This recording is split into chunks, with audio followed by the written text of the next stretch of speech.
अगर डिग्री होने से ही कमाई हो जाती तो पढ़ा लिखा कोई भी व्यक्ति आज बेरोजगार नहीं होता।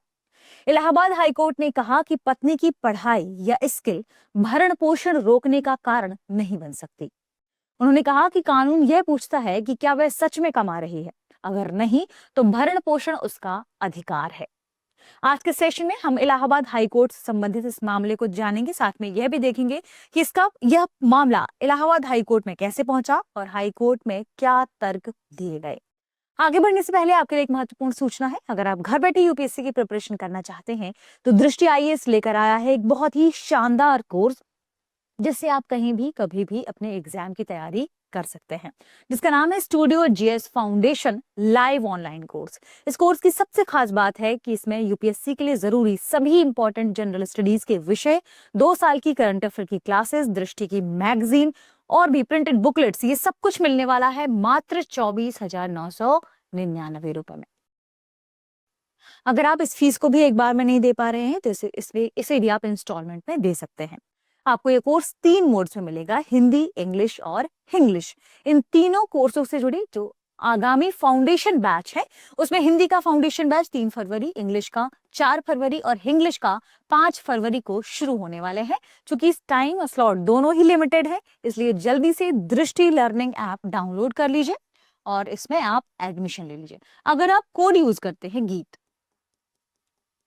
तो आपको इस फीस में और भी डिस्काउंट मिल जाएगा। अगर आप चाहते हैं कि आपको कोड मतलब पहले से ही अप्लाइड मिले, तो इस वीडियो के डिस्क्रिप्शन में आपको तीनों फाउंडेशन बैच की लिंक दी गई है, वहां से भी आप एडमिशन ले सकते हैं। उसमें कोड पहले से अप्लाइड है, इस फीस में और कमी हो जाएगी। मान लीजिए आपने ये कोर्स खरीद लिया, फिर आपका मन होता है कि अब आप दृष्टि के किसी ऑफलाइन सेंटर में जाके क्लास करें। तो आपने अगर दृष्टि के किसी भी ऑफलाइन सेंटर में जाके क्लास की, बैच में एडमिशन लिया, तो ये फीस उस फीस में एडजस्ट हो जाएगी। इसका मतलब ये कोर्स आपको मिल रहा है बिल्कुल फ्री।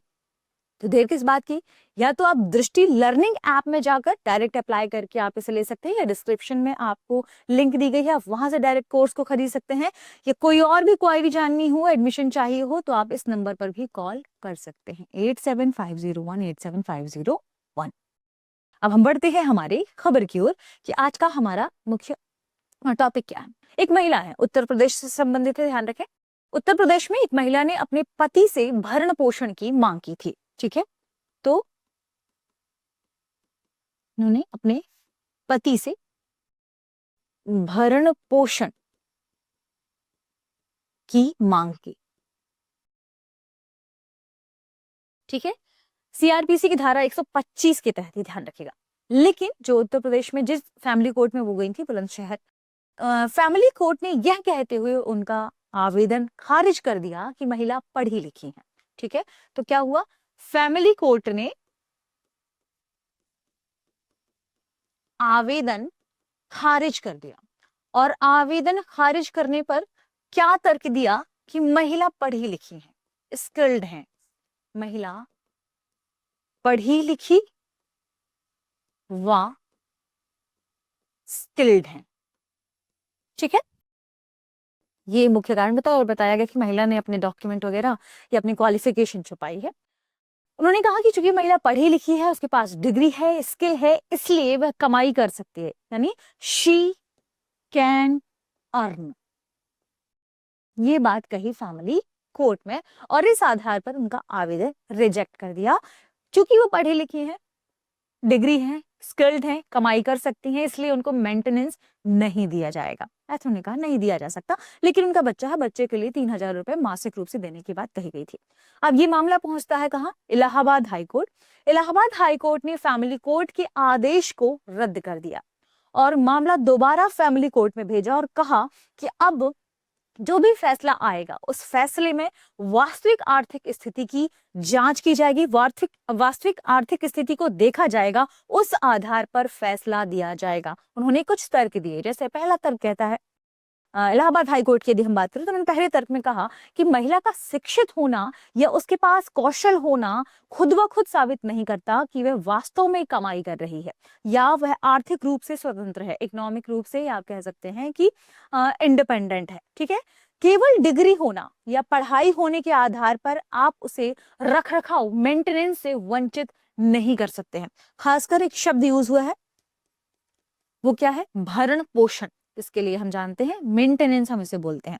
तो उन्होंने कहा कि मेंटेनेंस से आप उसे इस आधार पर नहीं रोक सकते हैं कि वो पढ़ी लिखी हैं, ठीक है, वो अर्न कर सकती हैं।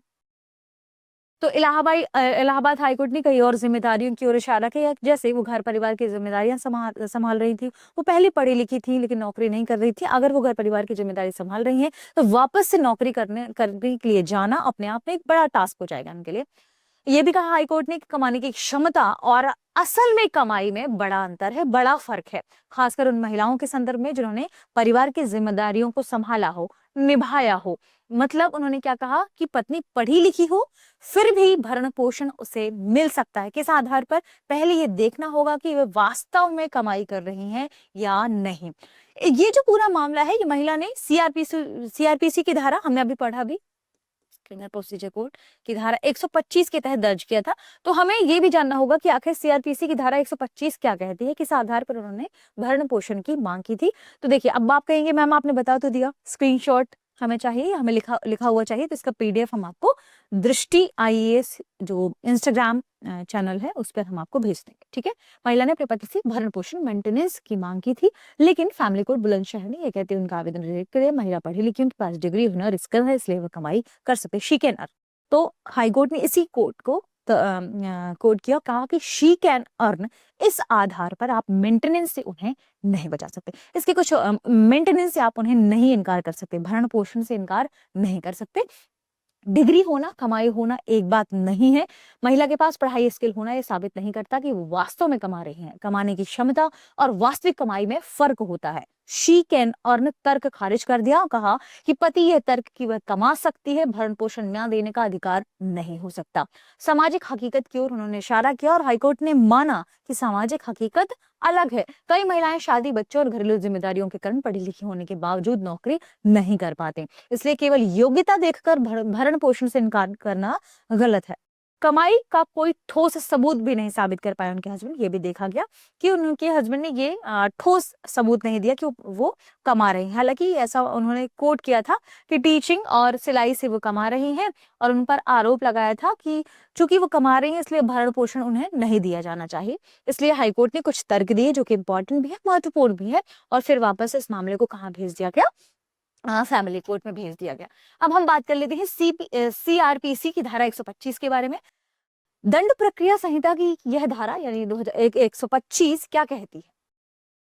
ये उन पत्नियों, बच्चों और माता पिता के लिए भरण पोषण यानी मेंटेनेंस का प्रावधान करती है जो खुद का गुजारा करने में असमर्थ होते हैं, जिससे उन्हें आर्थिक उपेक्षा से बचाया जा सके। ये सभी धर्मों पर लागू होती है। कई जगह आपको मिलेगा कि ये लिव इन रिलेशन में भी लागू होती है, जिसका उद्देश्य क्या है? अभावग्रस्तता को रोकना। यह धारा किसी मजिस्ट्रेट को यह आदेश देने का अधिकार देती है कि वह पर्याप्त साधन वाला व्यक्ति अपने आश्रितों को मासिक भत्ता दे, और यह लिव इन रिलेशन पर और तलाकशुदा महिलाओं पर भी लागू होती है, भले ही वे दूसरी शादी कर चुकी हो, बशर्ते पहली शादी समाप्त हो चुकी हो। ठीक है, ये सारी चीजें जो जिन बिंदुओं पर हमने चर्चा की, ये सीआरपीसी की धारा 125 के अंतर्गत प्रावधान में शामिल है। अब आज के सेशन पर आधारित हमारा प्रश्न देखते हैं। प्रश्न है, बुलंदशहर फैसले के संदर्भ में इलाहाबाद हाईकोर्ट ने क्या कहा? ऑप्शन ए, शिक्षित पत्नी को भरण पोषण नहीं मिलेगा। ऑप्शन बी, स्किल होना ही कमाई का प्रमाण है। ऑप्शन सी, केवल योग्यता के आधार पर भरण पोषण से इनकार नहीं किया जा सकता। ऑप्शन डी, पत्नी ने झूठ बोला है। इस प्रश्न का सही जवाब आपको कमेंट सेक्शन में बताना है।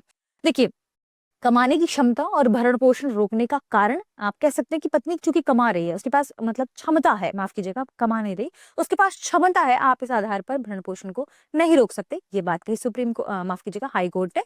और एक और की सेक्शन 125 जो सीआरपीसी है उसमें वास्तविक आय ज्यादा महत्वपूर्ण शब्द एक यूज हुआ है, वास्तविक आय। तो पहले फैमिली कोर्ट को उसकी वास्तविक आय इसके बारे में पता करना होगा, यानी आप क्या कह सकते हैं, एक टर्म जो हाईकोर्ट ने यूज किया कि वास्तविक आर्थिक स्थिति को पहले देखा जाए, उस आधार पर फैसला सुनाया जाए। आगे जो भी अपडेट होगा हम आपको लेकर आएंगे। मिलते हैं अगले सेशन में। शुक्रिया। अब एग्जाम की तैयारी को और बेहतर करने के लिए हमारे चैनल को लाइक, शेयर और सब्सक्राइब करना ना भूलें।